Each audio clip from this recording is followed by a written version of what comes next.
What's up everyone, it's Caddy with MoneyVest. So in this video, I'm going to break down exactly one stock that I'm super excited to now start buying. I've actually sent out a couple of buy orders already in our Discord, and this is a stock that is absolutely phenomenal, checks off all the boxes that I could possibly have. And of course, we're going to go over our quantitative analysis. So there are 50 checklist items that I look for in a company from a quantitative analysis standpoint when I'm doing my fundamental analysis.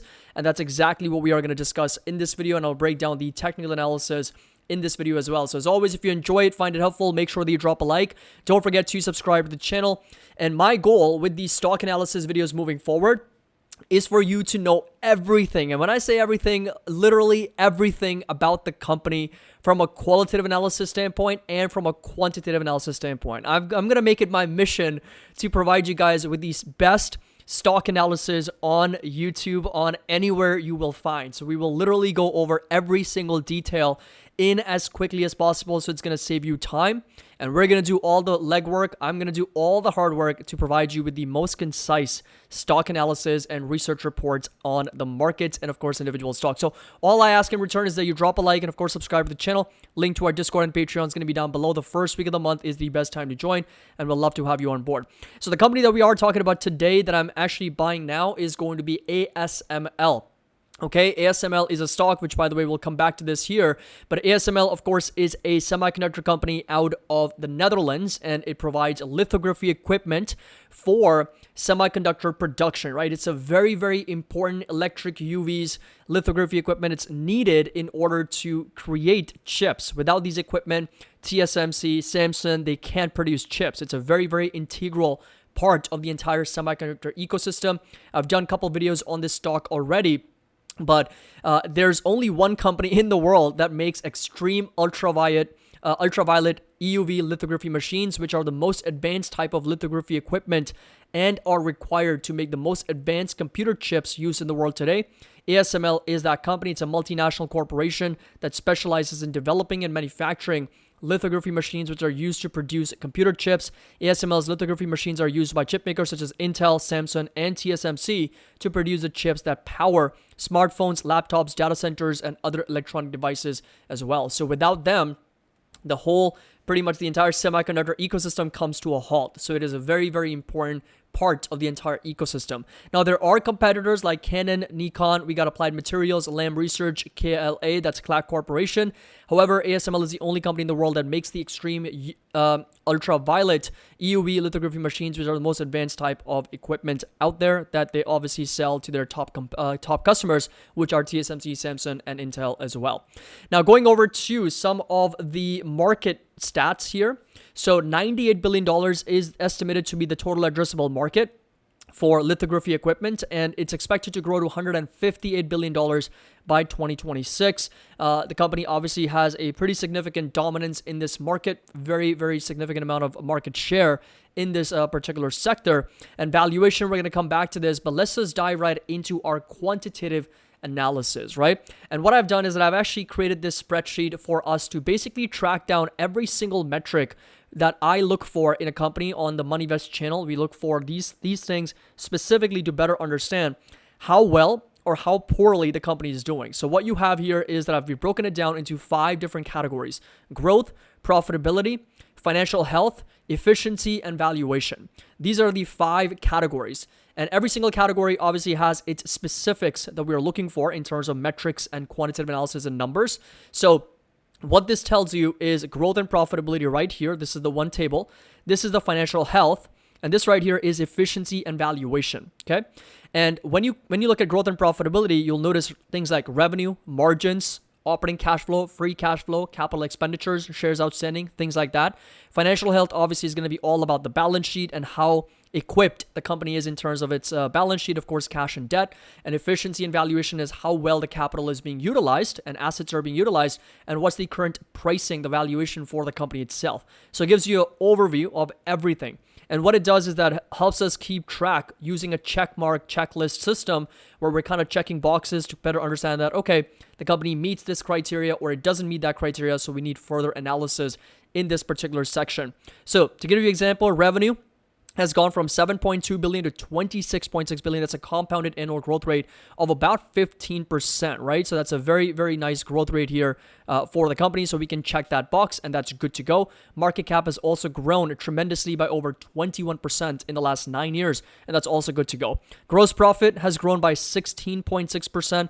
Very nice growth there, consistently moving in the right direction. Gross margins have also gone from 39.5% to 43%. That's a 3.3 percentage point expansion for the company in the last 9 years. That's also good. Operating income has gone from 1.7 billion to almost 7 billion. It's a 16% compounded annual growth rate. Operating margins have also expanded by 1.6%. EBITDA has grown by 15.4%. So again, we can check that box off.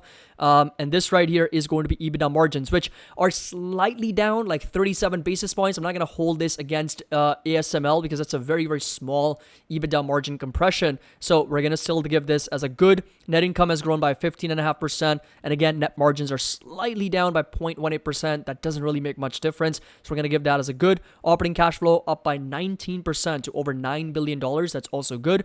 And operating cash flow margins expansion of 7.7%. That's also phenomenal. And we've got CapEx, which is increased by about 18%. That basically tells us the company is investing a lot of money into their business, but even though the 18% increase in CapEx, as a percentage of revenue, it's only 5%, right? And it's gone up from 4 to 5%. So that's a very small 1 percentage point increase in the last 9 years. So both of these are going to be great. Free cash flows at just under 3.9 billion. Now, these are as of 2022, right?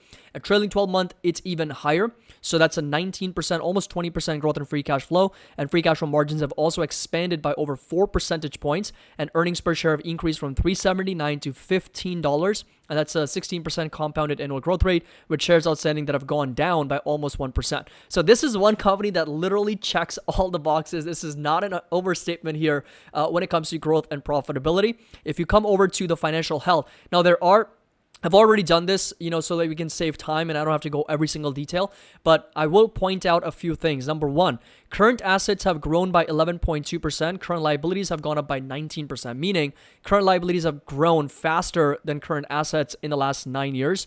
And inventory is also up over 9%. But then again, if you take a look at long-term debt, 14% increase, sitting at $4.8 billion. Now, that's not a problem because the company does have a negative net debt, meaning the company is very solid with the amount of cash they have. So they've got more cash than debt on the balance sheet because they've got a little bit over $7.9 billion of cash with only $4.8 billion of debt. So you can see those three cells right there. So that's good. They've got a negative net debt, but long-term debt has still grown at a faster rate. In fact, twice as much as the cash amount, right? So long-term debt's grown at 14%, cash has grown at 7.3%. So this is not a sustainable path, right? So if the cash is growing, but is growing at a lower rate than compared to long-term debt, eventually it's possible that ASML gets to a point where net debt is zero. So that is something that we have to be aware of, and that's something that we have to monitor on a consistent basis. But right now it is still negative, so that's good. It checks off those boxes. This right here is total liabilities. Again, 18% growth in the last 9 years, which is significantly faster than the total assets, right? Total assets have grown by 9.7%. So again, twice as much as compared to assets here. It's just not a sustainable model, because if you take a look at where the difference was, I mean, 6.4 billion versus $16.8 billion in the last sort of 2013. So that was a pretty wide margin, right? So 6 divided by 16, we're looking at a 37.5%. So in other words, in 2013, total liabilities only made up 38% of total assets. If you compare to where we are now, 29 divided by 38, we are looking at 29 divided by 38. We're looking at a 76%. 76%. So that number has gone from 38 to 76% in the last 9 years. So that's something to keep in mind. It's not a big issue right now because the financial health is still pretty solid. I mean, current ratio is over 1.2. Cash to debt is sitting at 1.65. So that's a check mark. We got debt to free cash flow at 1.23. So that's under 3. Total assets over total liabilities are over 8. So that is phenomenal. Total assets over long-term debt, excuse me. And total assets over total liabilities is at 1.32. So you can see that it's come down from 2.6 down to 1.3. Quick ratio is a bit concerning, 0.88, because the company's inventory levels have grown substantially. So 9.9% growth in inventory. So you can see that it's gone from 3.3 billion to 7.7 billion dollars. So that's a little bit of a concern because they're making all these equipment, and if it's not going to be selling through as well, that could be a bit of a problem as well. Something to keep in mind. It's a yellow flag, definitely not a red flag, but something to keep in mind. And of course, interest coverage ratio is extremely high at 107, so no problems there. Solvency ratio is 22%. That basically is taking into account your net income plus the depreciation expense divided by the total liabilities. So 22% is quite reasonable. Of course, the lower the better. And we've got a shareholder equity here at a little bit over 9.4 billion, and that has slightly gone down by 1%, which is, I guess, okay. I'm not going to hold that back from ASML. So a few concerns, not at the moment. I mean, right now it looks phenomenal, but something to look forward to in the future is just the level of debt and the long-term liabilities for the companies, and that's actually growing at a faster rate than assets and cash. So something to keep in mind. Now, when it comes to the efficiency, absolutely incredible. 15% in return on assets here. That's incredibly grown from 9.7. Return on equity has gone from 15.8 to 63%. That's crazy. And we've got return on invested capital that's gone from 14 to 42%. Employees are now sitting at over 36,100. I'm just going to make this very quick here. Edit, pay special, just the format only. There we go. And net revenue per employee and net income per employee has also grown a little bit in the last 9 years. So even though revenues, employees have more than tripled in the last 9 years, revenue per employee and net income per employee is more or less flat, right? So efficiency is questionable for ASML right now because they haven't been able to squeeze out a lot of revenue and profits per employee in the last 9 years. It's kind of stagnant. I mean, it's gone up from 0.7 to 0.74, and net income per employee has gone just 0.01, right? Now, of course, valuation is high. So coming back over to the valuation on a forward basis, it's trading at a little bit over 28 to 30 times earnings multiple. Price to sales, we're looking at about 8 to 8.28. Price to cash flow, it's about 27 to 29. So it is coming down to, I would say, quite reasonable multiples considering that it has been selling off since July. It is down 25%, and from its all-time highs, it's down a little bit over 33%. Now, if you come over to the intrinsic value, spreadsheet and calculations here, this has been the free cash flow growth of almost 20%. That's the same growth rate that you're seeing over here. Free cash flow of 19.92%. And this right here has been the shares outstanding going down by 1%. That's exactly what we like to see. And this right here is the EPS expectations from analysts. So in other words, what is going to be that expected EPS growth for ASML? And that's expected to be around 18 to 14% over the next 5 to 10 years for the company. So if we apply a 16% growth rate for ASML, right, which is, I believe, quite reasonable and more realistic, and we go with a P multiple of 25, which again, for a growth company, I think that's quite reasonable. Free cash flow about 18%. I mean, it's grown out over 19.9, almost 20% in the last 10 years. So 18% is okay. I think realistic. 20 times price for free cash flow multiple, and we get a discount rate of 12%, margin of safety of 10%, and share dilution of negative 1%. That's exactly what we have seen. A little bit more weighting towards the EPS and slightly less towards free cash flow. We get down to a fair value of just under $500 per share. So $496.99 is going to be that number. And of course, the market price right now at $582 only means 14% more downside needed. Now, one more thing that I want to point out is actually something that I should have mentioned in the past is this right here. And what this basically tells you is the fact that right now, you'll notice that the annualized return is 18%, right? That 18% is accounting for what? It's accounting for the 10% margin of safety and the 12% discount rate that we have taken. That's why that return is so high at over 18%. Now, look, 18% is a phenomenal return. And, oftentimes you guys argue that, my fair values are really, really low. Actually the truth of the matter, and something that I wish I would have mentioned earlier, is that if we actually go with no margin of safety, right, 0%, then you'll notice that the annualized rate jumps to 15.6%, or basically drops from 18 to 15.6. So basically you are making a little bit less, but look what happens to the fair value, right? It comes up to 552. Now it's only 5%, yeah? Right? So 5%, meaning 5% pullback needed in order for ASML to be trading at its fair value, and the price target by 2028 is going to be $1,140 for this company as the economy grows, as the addressable market grows, as the market share grows, and everything moves in the right direction as they execute on their business. That's going to be the price target. This is going to be the fair value as of today, which obviously is going to be almost in line with where the price is trading right now. But because I'm a little bit more conservative, I go with 10%. And also one more thing that I want to point out is that let's say that you go with an 8% discount rate, even then you're getting a market beating return, 13.8%, right? So almost 14%. How? Because we have that margin of safety built in, right? That's how you're getting that market beating return even at these prices. So look at that. Look what happened here.